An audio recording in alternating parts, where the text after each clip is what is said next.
皆さんごきげんよう、上川薫です。今回取り上げる話題は、現在の岸田政権の問題について、より多くの人が正しいポイントで批判できるような解説を行っていこうと思います。今回取り上げる問題というのは、岸田政権の掲げる資産倍増計画についてです。なお、私自身は岸田政権に対する評価は低いですが、一方において世論調査を行えば、ほとんどの媒体で岸田政権の支持率は高く出てきます。この要因として言えるのは、岸田政権は様々な問題に対して検討しますという言葉を繰り返し、国民的な議論が白昼するような大きな改革は行わないことが、かえって何もしないことが評価される少しおかしな状況に陥っていると私は思います。そして様々な問題の解決に取り組まず、検討ばっかりしていることによって、電力問題であるとか、観光政策、今は下火になったものの、まだまだ高齢者向けの政策として新型コロナ対応といったものが様々なところで問題を引き起こしていることなど、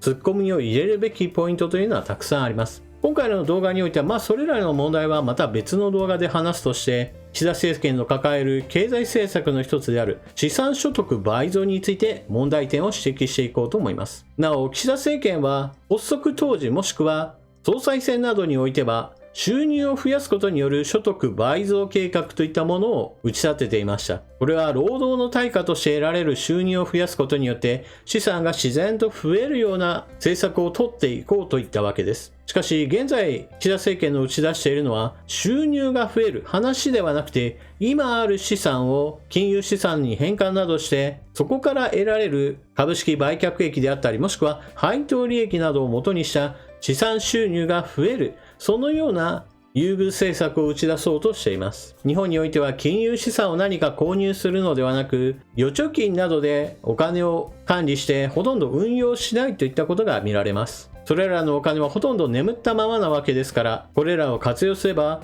少しは経済も活性化するだろうというのが岸田政権の狙いなわけです。しかし、ここには大きな問題点があります。それは資産所得の倍増を目指すといっても、そもそも投資に回すようなお金がありませんよという人は非常に多くいるのです。これは何も感覚的な話ではなく、実際そうだという数字はそもそも政府側からも出しているので、この数値をもとにして私たちは政権批判を正しく行いましょう。まずは前提となる情報から紹介します。こちらが2020年の情報をもとにした年齢別平均貯蓄額の表です。かなり事細かく書いているので、この図それ自体で注目すべきなのは、金融資産非保有と書かれている一番左側です。全国平均で 36.2% が金融資産が全くありませんよ。その後年齢別にも数値が出ています。20歳代であれば 43.2% が金融資産がありませんよ。その後も30代 31.1%、40歳代 35.5%、50歳代 41%、60歳代 29.4% と続きます。それぞれの世代で少し詳細を見ていきましょう。20歳代であれば、金融資産をそもそも持っていないよという人が 43.2%、プラスアルファとして100万円未満ですよという人が 28.3% います。これによって若者の少なくとも過半数はまとまった額は持っていないということを示しています。そのため平均113万円、中央値でも8万円に過ぎません。多くの若者にとっては貯蓄することそれ自体が大きな出来事になってしまっています。30歳代に上がると多くの人たちは少しずつ生活が安定してきて、平均貯蓄額は327万円と大きく上がってきましたし、また中央値についていても、これまでは8万円しかなかったものが70万円台へと突入することによって、かなりの貯金ができるようになってきた人も多くなっていることがわかります。この世代において初めて資産3000万円以上が 1% 突破しています。金融資産が全くないよといった人たちが 31% いるのと比べれば、収入をどんどんと増やしていく人のその格差がここの世代から広がっていることがわかります。40歳代になると30代に比べると中央値が減少しました。この世代においては子育てや住宅購入など収入も伸びますが、同時に支出も増えることによって家計のバランスというのは非常に取りづらい状況になってきています。全体として言えば平均値の上昇が見られることから、収入が伸びていく人はどんどんと伸びていくんだけれども、収入が低い人に関してはやはりそのままで年齢が重ねている状態で格差がどんどん広がっているような状況です。50歳代金融資産のない人は相変わらず 40% 台と多く、一方で貯金をする人たちというのは着実にその資産額を増やしていて、平均値は924万円まで達しています。そして今回年齢別の詳細を見ていくのは60歳代が最後にします。60歳代になると平均値が1000万円を突破します。中央値についていても、これまでは数十万円というレベルだったものがいきなりここで300万円台へと跳ね上がります。これは60歳代に突入すると、その親の世代というものが寿命を迎えることによって遺産相続する世代だと言えます。現在の日本においてはこうした遺産相続は高齢者から準高齢者へと移っていくということが一つの特徴として見られ、若い人たちへの遺産相続というのはあまり見られないようなことになっています。そのため一般的に言っても、高齢者の人たちはたくさん預貯金を持っているよと紹介されるのは、亡くなった世代から受け取る世代というのがどちらも高齢者に属することによって、日本の富というのは若者のところへとはなかなかたどり着いていないのが現状です。データをご紹介したように、日本においては金融資産が全く持てませんよという人たちが全年齢帯において最低でも 30% 程度、そして世代によっては 40% を超えるほどの人たちがお金を全く持っていないと言える状況です。これらの人たちの特徴としては、収入があったとしてもその収入が結局のところ翌月にはさっぱりなくなってしまうような状態になっていて、いくら岸田政権が資産所得を倍増させましょうと言って、例えば NISA やiDeCoといった制度を拡充したとしても、そもそもそこにかけるお金が存在しませんよという、このような問題を抱える人たちはたくさんいるわけです。ですから、岸田政権の進める資産所得倍増計画というのは基本的には日本の中流層に対しては良い政策ですが、実際中流層の人たちよりもより深刻に困っている人たちを救うような政策ではないわけです。ですから、資産所得倍増といって NISA やiDeCoの制度を拡充すること、それ自体は別に悪いことではありませんし、中流層の人たちを少し上の中流層に引き上げる効果といったものはあります。しかしそれだけであたかも全体が良くなるような幻想を抱かせるのは間違っていると言えるでしょう。明らかにこの資産を蓄えることができないような人たちに対する経済的な政策といったものがどうしても必要となります。この解決策としてよく言われているのが最低賃金の引き上げです。しかしこの最低賃金の引き上げというのは非常に難しい政策です。そもそも最低賃金を急激に引き上げたことによって失敗した例というのがお隣の韓国です。韓国のムン・ジェイン大統領は最低賃金を一気に上げれば若者たちを中心とした貯金ができない層の人たちもこれでようやく給料が上がるぞみたいな幻想を抱かせました。しかし彼がやった最低賃金の値上げは大きな問題をはらんでいました。それは急激な最低賃金の引き上げを実行したのです。これによって韓国の企業はこれまで雇ってきた人たちのそもそも給料が上がるんだから、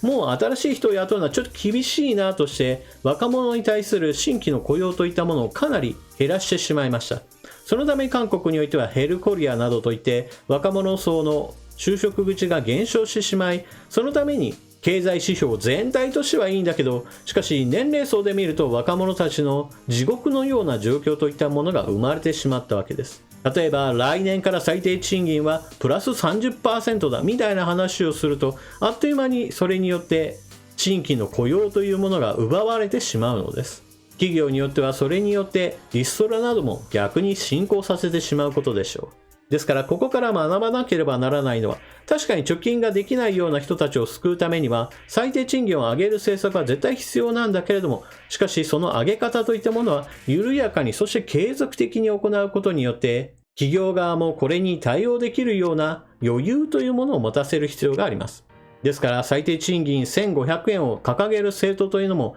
たくさんあるわけですが、その1500円までに至るまでの過程としてどのくらいのペースで進めるかといったところにはよくよく注意しなければなりません。国民受けを狙って一気に300円、400円上げるみたいな話をしている政党があれば、それはムン・ジェイン大統領の姿勢を日本でも繰り返すこととなります。最低賃金を上げるというそのお題目としては良いのですが、その上げるペースというのは、例えば毎年プラス 5% ずつ続けていって1500円まで到達させるといったような継続的な政策というものが必要なのです。そのような最低賃金の上昇といったものは、中小企業にとっては経済的なダメージといったものが避けられないのですから、そのような企業に対してはある程度合併などを含めて経営統合に向かうような政策支援なども必要でしょう。小さな企業であれば企業であるほど人件費の高騰といったものはより深刻なダメージになります。一方において大企業というのはそのような人件費上昇といったものを全体の利益からある程度捻出することができます。この企業的な体力の違いというものは非常に無視してはならないことです。また、金融資産による資産倍増といったものを狙うときにおいて、一つ大きな問題があります。それは日本国民全体でして言えることなのですが、金融教育が行われてきたわけではありません。ですから資産所得を増やしていきましょうという話になった時、必ずのように間違ったお金の運用といったものを進める人たちがぞろぞろと大量発生することが私は懸念しています。例えば金融資産という話をした時に、株に投資するのか、それともそれ以外もっとリスクの高い先物商品なのか、 CFD、 その他為替取引なのか、仮想通貨なのか、あとはまた未上場株の売買や、もしくはベンチャー企業投資など様々なものがあります。しかしそれらの中にはいわゆる資産運用ではなく、ほとんど博打に近いようなものもたくさんあります。チャートさえちゃんと勉強すれば為替なんて誰にでも勝てるなんてことを豪語する人たちや、トレンド投資のその全体の流れさえちゃんとつかめれば株なんて簡単だなんていうことを言う人たちもいます。そのような投資ブームというものをおそらくはマスコミは煽ってくると思います。そのような時には FX で儲けたこの人はすごいですねみたいな話をしたり、もしくは個人投資家でもう莫大な富を得たような専業の株式投資家を出してきて、ほらこんなに株は儲かるんですよみたいな無茶苦茶な話を持ってくると思います。それらはあくまでもそのようなことに向いている人の成果であり、多くの人にとってはそれらは資産運用ではなく博打に過ぎません。大金をつぎ込んで、そして大金を吸って、ああやっぱり株式投資なんてギャンブルだなんていう話になってしまえば、それは全く多くの人たちにとっては害にしかなりません。皆さんもそうしたギャンブルを煽るような話には絶対乗らないようにしてください。なお、学校教育においてもこの金融教育といったものはようやく始まります。インターネット上で金融庁が出しているガイドブックが公開されているので私も読んでみましたが、かなり手堅い内容になっていました。資産運用するんであれば長期を考えてドルコスト法で少しずつ投資していきましょうであったり、分散投資は基本的な考えとしてしっかりと採用していきましょうねといったような、ギャンブルのようなある特定の銘柄に全ての資金を投入するような、そのような乱暴な話などは一切ありませんでした。このような金融教育といったものが私はもっともっと前から20年30年前、それこそ失われた20年よりも前の年代から始まっていれば、日本国民の多くは自分で資産を作り、その資産というものを次の世代へと引き継ぐことによって、より多くの人たちがもっと経済的な苦しみから解放されていたのではないかなというふうに思います。岸田政権の打ち出した資産所得の倍増といったものは、あくまでも日本の中流層にとっては良い政策ではありますが、より多くの人たちが救われるような収入が増える方、経済政策をいかにして改良していくか、この点についてより多くの人が岸田総理に鋭い指摘を行って経済政策を少しでも良くしてくれればなと思います。というわけで今回の動画はここまで。岸田政権の掲げた資産所得倍増について私の思うことをいろいろお話ししました。皆さん今回の話を聞かれてどのようなことを思われたでしょうか。ぜひともコメントしていってください。それでは動画は最後までご視聴いただきありがとうございました。チャンネル登録していない方はぜひともチャンネル登録を、そして動画を見終わったら評価ボタンのクリックをよろしくお願いします。それでは次の動画でまたお目にかかりましょう。またね。